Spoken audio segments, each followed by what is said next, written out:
पण आणखीन काही लोक आपल्या पक्षात प्रवेश करणार आहेत। आता तुम्ही म्हणाल की किती लोक येणार आहेत? मी सांगितलेलं होतं की घटस्थापनेनंतर आमचं काम सुरू होईल, त्यामुळं घटस्थापनेचा मुहूर्त बऱ्याच लोकांच्यासाठी महत्त्वाचा होता।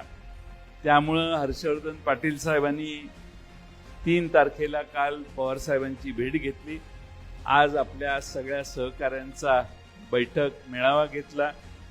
तसंच बैठक उद्या परवा कुठेतरी या महाराष्ट्रात आणखीन एक होणार आहे। त्या बैठकीत आणखीन एखादा निर्णय तुमच्या मागे लागेल। त्यानंतर 2 दिवसानं आणखीन एक बैठक होण्याची शक्यता आहे, ती अजून कन्फर्म झालेली नाही। त्यावेळी आणखीन एक कोणीतरी आमच्या पक्षात येईल, कारण महाराष्ट्रात निवडून येण्याची क्षमता असणाऱ्या सगळ्यांना एकत्रित करून राष्ट्रवादी काँग्रेस पुन्हा ताकदीने उभा करण्याची प्रयत्न पवार साहेबांच्या नेतृत्वाखाली आम्ही सगळे करतोय आणि त्याला तुमचा आशीर्वाद असला पाहिजे, एवढीच माझी विनंती।